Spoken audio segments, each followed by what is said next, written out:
Vamos a arrancar con una serie de videos que van a estar relacionados con derivadas. Bien, para ello vamos a empezar con una breve introducción y vamos a hacer un ejercicio para ello, un ejercicio práctico.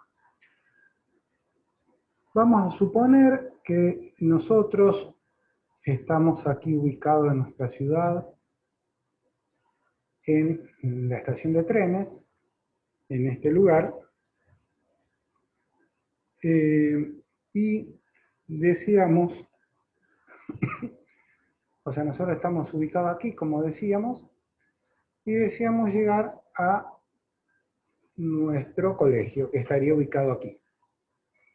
Para ello lo vamos a hacer caminando y vamos a ir cronometrando los tiempos que vamos a estar dando. Cuando llegamos aquí a la calle San Martín, aquí estaríamos en la calle Alvear, en la calle Intendente Las Heras, Intendente Fenoglio, la de la Plaza, Belgrano, Pellegrini, Scott, Deza, Dero, y estaríamos llegando a nuestro colegio aquí. Para eso vamos a ir cronometrando aproximadamente en cada esquina el tiempo que hemos ido tardando para hacer una cuadra, ¿sí? Vamos a tratar de hacer ese ejercicio y vamos a ver qué resulta. Supongamos que hemos obtenido esta gráfica. O sea, ¿qué hemos hecho aquí? Salimos de la estación de tren, en la calle San Martín demoramos 2 minutos, o sea, vamos a representar en el eje X en los tiempos, el minuto, y la distancia en el eje Y. Resulta que cuando llegamos a la calle San Martín, hemos demorado 2 minutos, luego de la calle San Martín hasta llegar a la calle Alvear, había bastante negocios, lo hemos hecho muy lentamente, mirando los negocios, y estos 100 metros posteriores hemos tardado 4 minutos en recorrerlo. Luego hemos ido de Alvear hasta La Hera aún más lentamente, porque estos 100 metros hemos tardado 4 minutos ahora, 6 minutos en recorrerlo, de 6 minutos a 12, 6 minutos tardamos en recorrerlo aquí. Luego nos dimos cuenta de que estábamos haciendo las cosas muy lentas, nos habíamos detenido mucho en cada uno de los negocios, y decidimos ir desde La Hera a Fenoglio, hacerlo solamente en 1 minuto, mantuvimos el ritmo de Fenoglio hasta Belgrano, lo hicimos en 1 minuto, llegamos a la plaza, nos cansamos y nos sentamos en un banco un rato, y transcurrieron 2 minutos sentados en ese banco. Luego nos paramos y seguimos caminando y fuimos, digamos, aquí estábamos a la mitad de la plaza, fíjense que recorrimos 50 metros, ¿sí?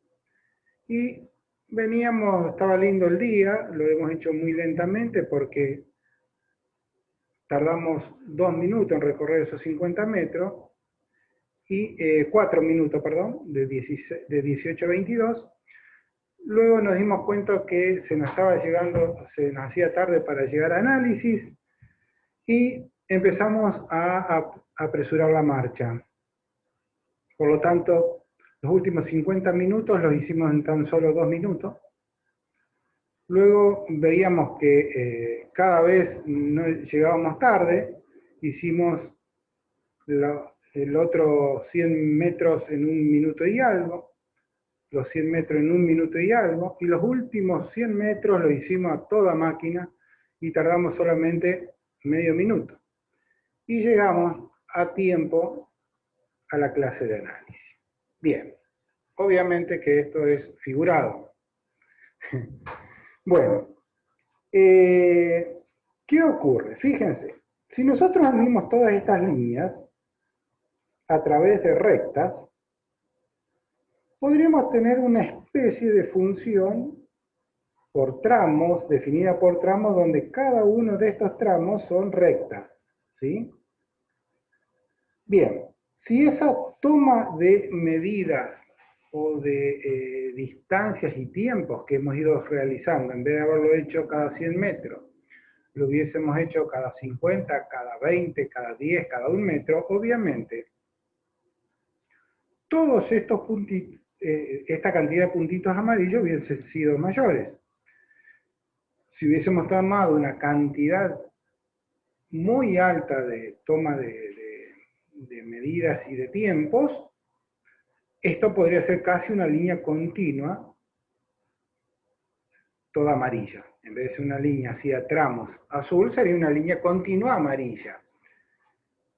Si hubiésemos tomado infinitos valores, podríamos decir que esto es una línea continua amarilla, donde obviamente ustedes fíjense que tiene una curva que no responde a ninguna curva en general, ¿no es cierto? No responde, obviamente, no una recta, no responde ni una parábola, ni una cúbica, o sea, una curva en general.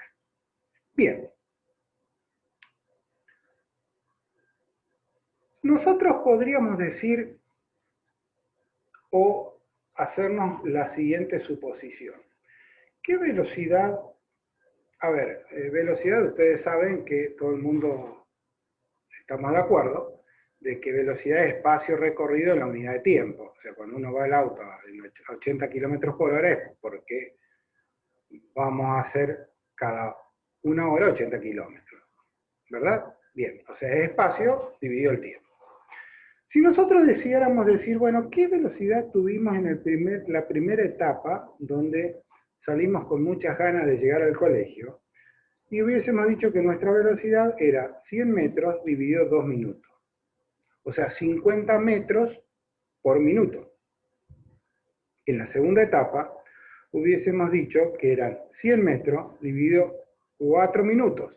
Por lo tanto, 25 metros sobre minuto. Y así podríamos ir calculando las velocidades medias promedio que he tenido entre cada punto amarillo. Obviamente acá en la plaza transcurrió el tiempo y no me moví. Por lo tanto, el espacio es 0, dividido el tiempo transcurrido, 2 minutos, la velocidad es 0. Lógicamente, estaba sentado en el banco. Bien, si hacemos todas estas cuentitas, vemos que velocidad más grande, velocidad más pequeña, más grande, 0, un poquito más grande que el 0, pero más pequeña que esta una velocidad un poco más grande que esta un poco más grande que esta más grande que esta y esta más grande que esta. Chequenlo, si quieren ir haciendo para cada tramo, hagan esa división y van a ver que es eso. Si nosotros quisiéramos representar la velocidad en ese gráfico, uno diría, bueno, si lo miramos detenidamente, esa velocidad corresponde con la inclinación que tienen cada una de estas rectas. A mayor velocidad, mayor inclinación, lógico, porque para el mismo tiempo transcurrido, yo he hecho una distancia mayor, he caminado una distancia mayor. Entonces, entre mayor sea la distancia en el mismo tiempo empleado, obviamente la velocidad con la que la hice fue mayor. Por lo tanto, podríamos encontrar una correlación directa entre la velocidad y el ángulo de cada uno de estas rectas. Ese ángulo le vamos a llamar pendiente. O sea, aquí tiene más pendiente que aquí. Interpretando pendiente con el sentido común de la calle, ¿no es cierto? ¿No es cierto? Cuando uno vamos por una calle que tenemos muchas pendientes es porque avanzamos 1 metro horizontalmente y resulta que subió 3. Si tuviera poca pendiente, avanzamos 2 metros y subimos 1. Acá en nuestra ciudad, donde estamos en un terreno plano, avanzamos 100 metros y no subimos ni bajamos nada, porque no hay pendiente. Asociando ese término de la calle, digamos, de pendiente, vamos a tratar de ver matemáticamente qué elemento nos puede describir esa pendiente. ¿Sí? En estos casos, al ser recta, fíjense que es muy fácil, porque ¿qué haríamos para decir, bueno, qué pendiente tengo acá? Me fijo este cateto, divido este cateto, yo sé que la tangente de este ángulo es este cateto dividido este cateto. Por lo tanto, la tangente de este ángulo es función de estos dos catetos. Por lo tanto, la pendiente de este ángulo, el ángulo y estos catetos están relacionados entre ellos, ¿verdad? Entonces podríamos asociar con pendiente, asociarlo con la tangente del ángulo o con el ángulo. Entonces, ven, ya estamos haciendo una cierta relación. Pendiente, cateto opuesto, cateto adyacente, tangente y ángulo. O sea, por trigonometría básica. Lógicamente, si este ángulo es grande, es porque este cateto va a ser mucho mayor en relación a este. En la medida que este cateto en relación a este sea mayor, este ángulo va a ser mayor, la tangente va a ser mayor, la pendiente va a ser mayor. Por lo tanto, nosotros cuando nosotros estamos en análisis matemático, ¿cuál era la idea, como habíamos dicho en un comienzo? Empezar a encontrar puntos o elementos importantes de nuestras funciones que nos van a servir para análisis posterior de algo. Nosotros decíamos, cuando analizábamos una función y mirábamos los puntos de corte de la función con el eje de las x, que le llamábamos raíces, eran puntos muy importantes de una función. Eran puntos muy importantes los cortes de esa función con el eje de las y. Era muy importante si la función era lineal o era cuadrática, porque nos está dando información. Si nosotros decimos que una función es lineal, quiere decir que cuando nosotros incrementemos nuestro dominio en el cuádruple, nuestra imagen se nos incrementa en el cuádruple. Y si lo incrementamos en el doble, la imagen en el doble, porque es lineal. Si es cuadrática, la cosa es muy distinta. Si incrementamos en el doble, se incrementa 4 veces la imagen. Si incrementamos 4 veces el dominio, se nos incrementa 16 veces la imagen porque es cuadrática. O sea, era muy importante hacer un estudio minucioso de esa función para ver su comportamiento. Ahora, hay otro elemento muy importante que es calcular la pendiente de la función. ¿Y por qué es muy importante calcular la pendiente de la función? Porque muchas veces no me interesa la función.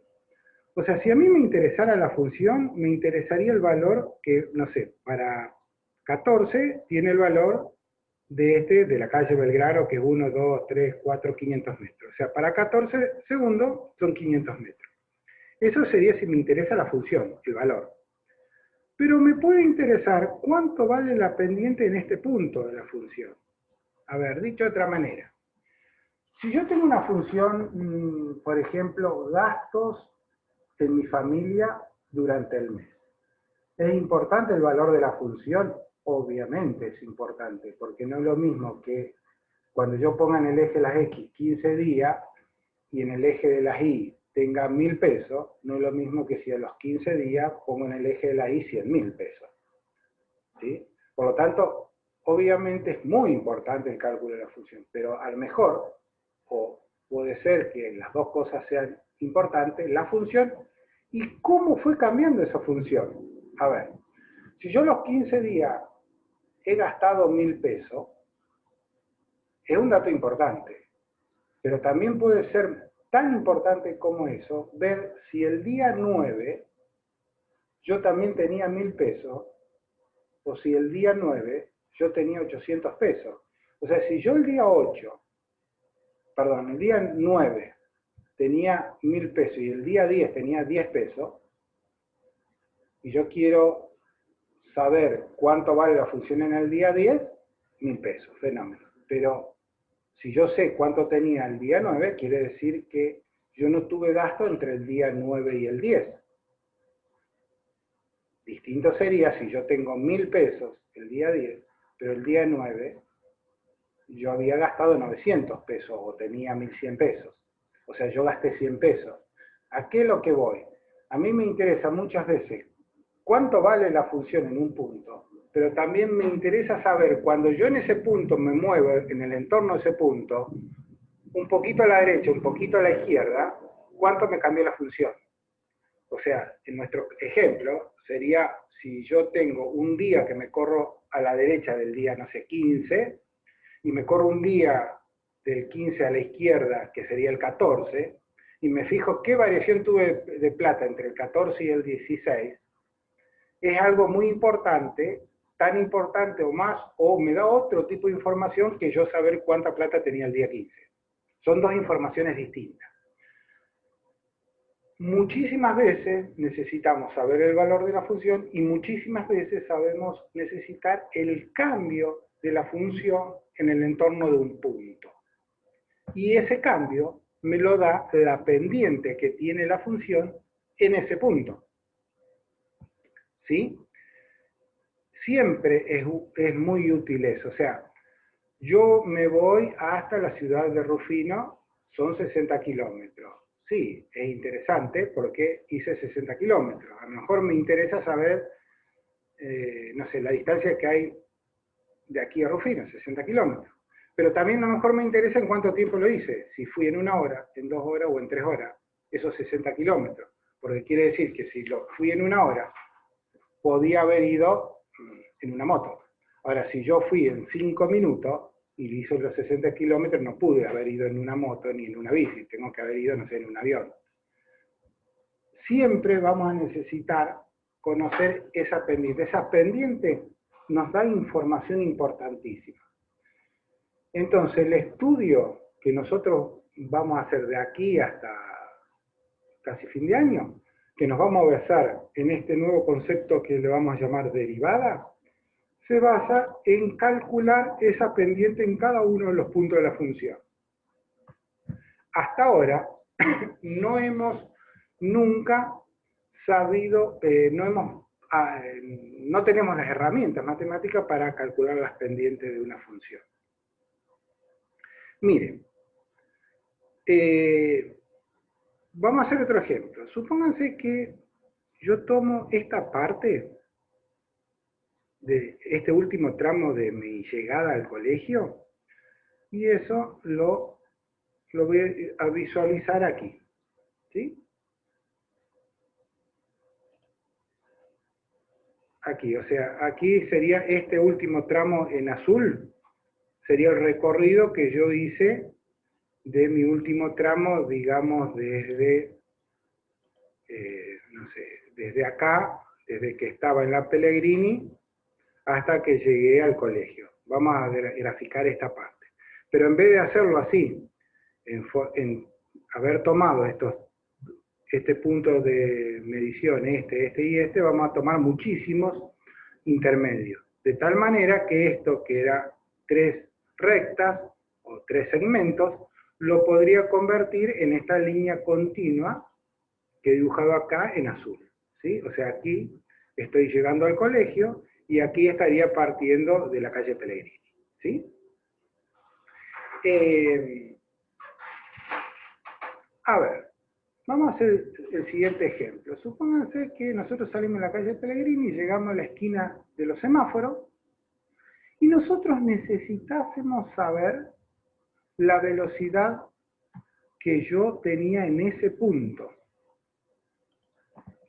O sea, yo estaba aquí en la calle Pellegrini, aquí llego, perdón, Pellegrini, Tomás Scott, y aquí estoy llevando los semáforos, ¿sí?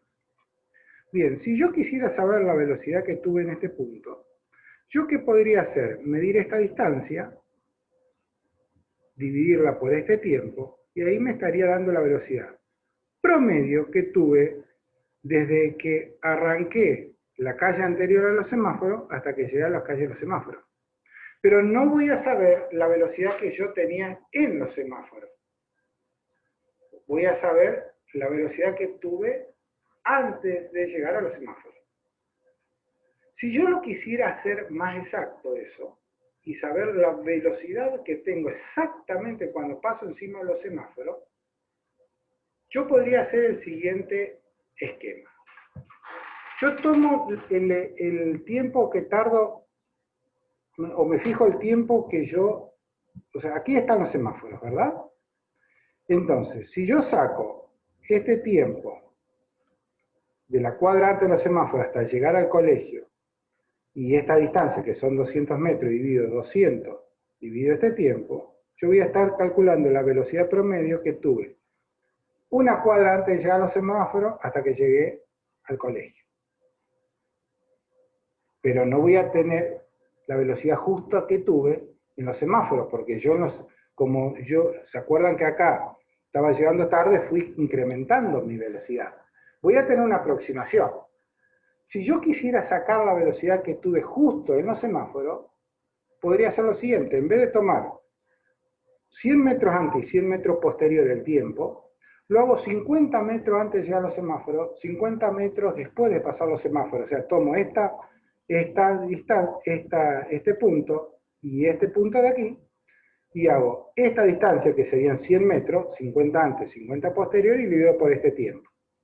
Ahí voy a tener la velocidad media entre media cuadra antes de los semáforos y media cuadra posterior. Pero lógicamente es más parecida a la velocidad que voy a haber tenido supuestamente cuando pasé por los semáforos. De aquí sale la lógica que tendría que emplear. Si yo quisiera encontrar algo más exacto, pues en vez de tomar 25 metros antes de los semáforos y 25 posterior, tomo 10 metros antes de los semáforos, 10 metros posterior. Esos 20 metros lo divido por el tiempo que empleé en recorrer esos 20 metros y va a ser más exacta aún. Obviamente que esa distancia, a medida que la vaya tomando cada vez más pequeña, digamos, medio metro antes de llegar a los semáforos, medio metro posterior a los semáforos, dividido ese tiempo, voy a tener una velocidad media que cada vez se va a aproximar más a la velocidad que yo, real, que yo tuve justo cuando paseaba enfrente de los semáforos. Para encontrar la velocidad en los semáforos, velocidad instantánea, ¿qué tendré que hacer? Esa distancia, hacerla cero. Pero ¿qué ocurre? Esa distancia no la puedo hacer cero, porque si la distancia es cero, el tiempo que transcurre es cero. O sea, yo por más velocidad que tenga, para que transcurra el tiempo, tengo que moverme un poquito. Entonces, ¿qué tengo que hacer? Moverme un poquito, 1 metro, 1 centímetro, 1 milímetro, 1 micrón, lo que sea, y en ese movimiento que yo tuve un poquito antes y un poquito posterior al semáforo, tomar ese tiempo que empleé. Hago ese cociente y tengo la velocidad que tendría en ese punto. Lógicamente, este razonamiento que acabamos de deducir, ¿a qué nos induce? A la definición que habíamos hecho de límite.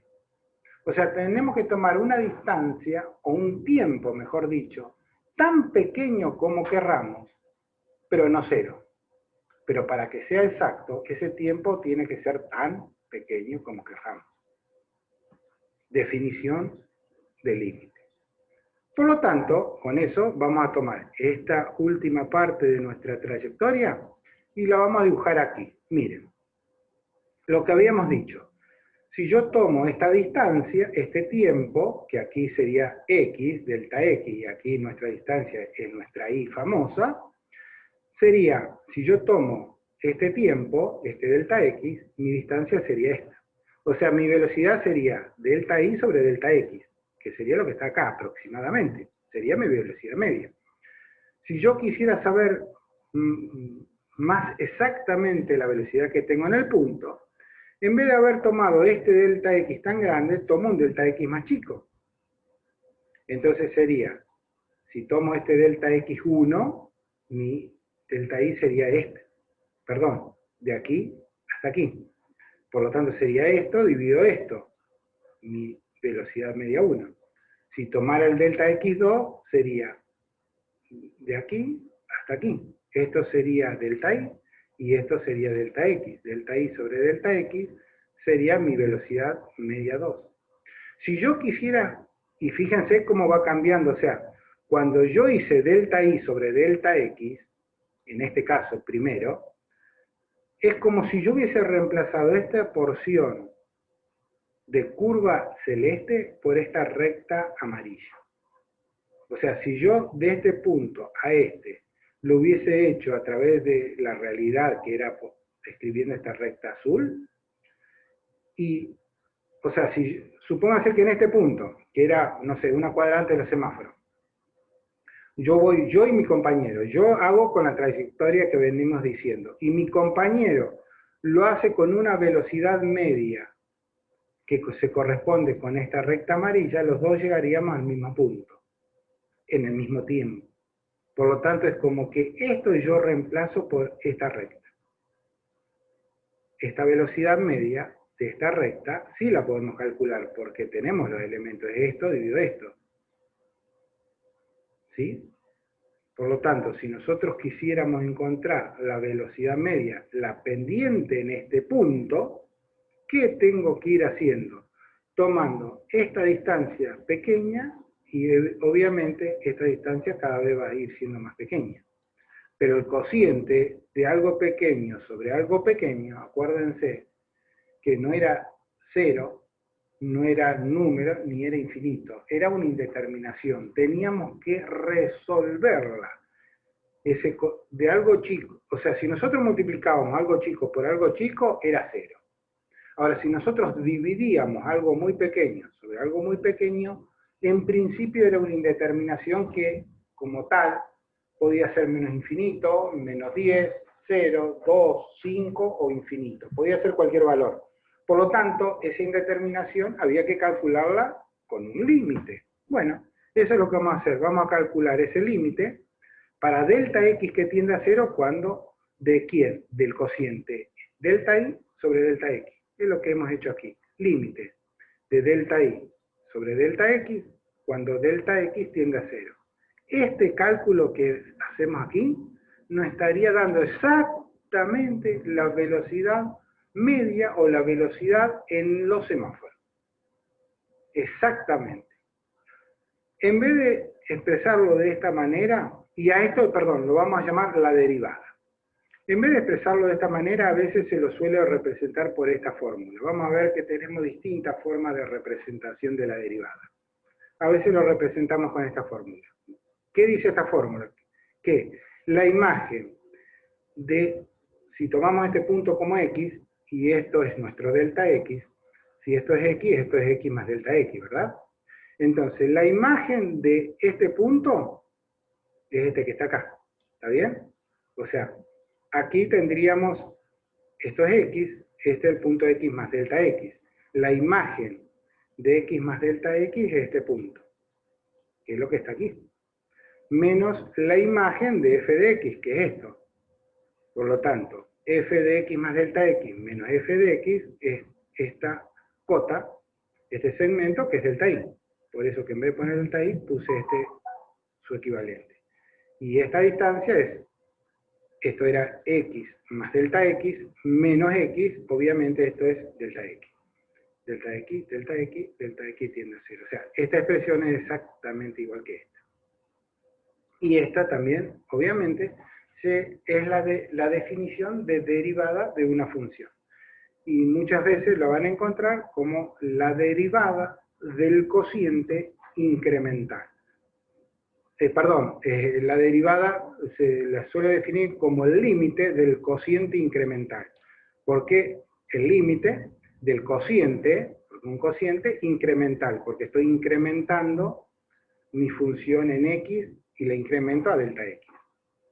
Muchas veces entonces van a encontrar como definición que derivada es el límite del cociente incremental de la función. Bien. Entonces, ahora estamos en condición de tener una herramienta matemática que nos permite encontrar la pendiente de una función. De una función que no necesariamente tiene que ser una recta, puede ser una curva en general. O sea, hasta ahora nosotros podíamos encontrar la pendiente de una recta sin ningún problema, porque como habíamos dicho, hacíamos delta i sobre delta x, esa delta i sobre delta x, que era la función a en, ¿se acuerdan que la función lineal cómo era? I igual a x más b.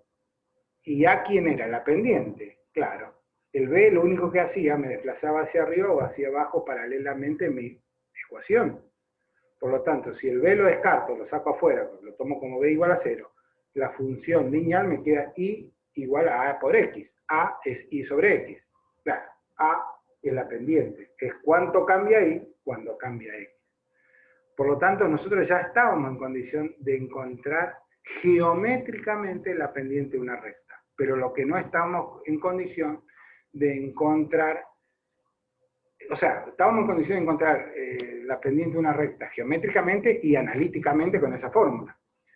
Ahora, si lo que no estábamos en condición de encontrar analíticamente la pendiente de una función curva en general, hasta ahora, porque ahora con esta formulita sí somos capaces de encontrar en forma analítica la pendiente de cualquier función en cualquier punto.